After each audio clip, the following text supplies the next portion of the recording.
Hi there, I have another new card to share with you today made with the Butterfly Brilliance stamp. Now, I say stamp because remember this is one image, one giant image, and you can see it here on my acrylic block. You can do a lot with it, it's really versatile, but it's pretty cool that it's all one image. Now, if you haven't seen my previous two videos with Butterfly Brilliance, be sure to look for them and check them out. I've been doing a lot of stamping with Butterfly Brilliance. In fact, it is the featured collection for my free card kit in the mail this month, March 2021. So I'll just show you these really quickly. I did do another video where I went into much greater detail about each of these cards and explained how you can get my card kit for free with your qualifying order this month. So like I said, another video, lots of detail about these cards, and it will explain how you can qualify with your order to get supplies to make two of each of these for free from me. I made another card with Butterfly Brilliance. This one is an Easter card, Easter Blessings. And I did a video with this too, so check this one out. And I showed how I did the coloring with our Stampin' Blends alcohol markers. So be sure to look for those two previous videos. Okay, so let's focus today on this card. I want to show you how I made this. So to start, I'm going to take this large background image. This is Melon Mambo ink, and I'm going to just tap the ink on the stamp like this. I don't want to attempt to hold on to that big acrylic block and try to glide it across the ink pad, so it's way easier for me to just do it this way. So I ink it up, take my Blushing Bride cardstock, set it on there gently, and then I'm just folding over my scrap paper and just rubbing on here really gently. I'm not really even pressing, I'm just kind of gliding across just to make sure that I get a good solid impression. It's a really detailed stamp, and I don't want any parts to not be stamped correctly. And then I'll just kind of lift that up and off, and I've got that great image. Now, like with this card, I just use this as is for a background on here. But what I'm doing with this, let me scoot this up. What I'm doing with this is I'm using this die that comes in the bundle, crank it through my die cutting machine, and voila magic, I have all of these individual butterflies. Keep in mind, I shared on a previous video, not only did the designers make it so that the stamp and the die line up perfectly, but one of the sheets of coordinating designer paper, same thing, specifically designed so that it fits with that die. How cool is that?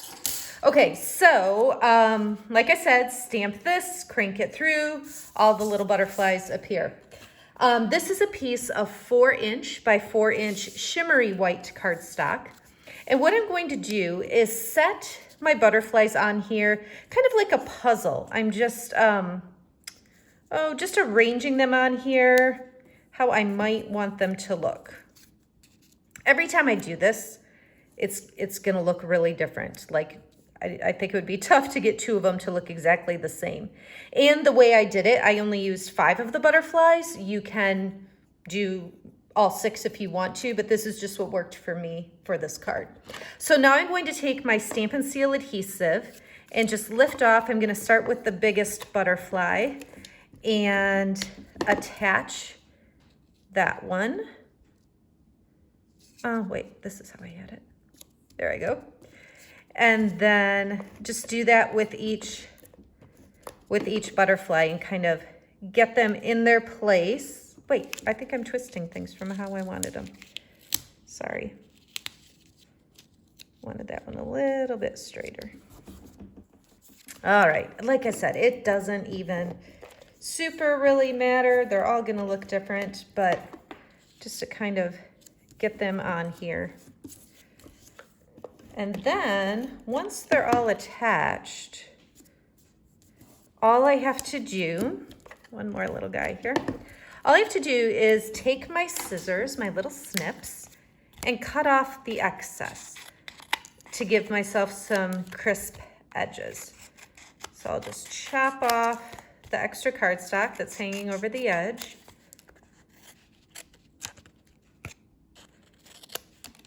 And then I've got my piece that looks more like what you saw in the original card. Now let's see if you can figure out the difference. Take a look at the finished sample and then take a look at this one. Do you see the difference with that splatter of color? We've got random splatter all on this one. This one is just the stark white cardstock. So I want to show you what I did to get that splatter. Really quickly, before I do that, this little piece, this little die comes in the set. And what I did here on the Blushing Bride cardstock was just set it on here, ran it through my die cut machine several times, and that created that texture along the edge there. Okay, so let me show you how to get that splatter. I'm giving my ink pad a good squeeze here. I want ink on the lid like that. And then you can take an aqua painter, paintbrush, whatever you have. This is really wet. I want it to have lots of water in there, picking up that color. And then I'm just going to take it and tap. Pick up a little more. It kind of makes a little bit of a mess. You want to make sure your area is protected. And I just splatter color all around. You can do as much or as little as you would like. And then you end up with that splattered look there. How fun is that? It adds so much to this card. I put a little bit of twine on there behind the greeting. This happy birthday is from the set Happy Thoughts. And then just finished off the card with a few sequins. So that's another quick and creative card with the Butterfly Brilliance. And like I said, be sure to look for those other videos so you can learn more about how you can get supplies to make 8 of those other cards for free from me this month. All right, thanks so much for watching.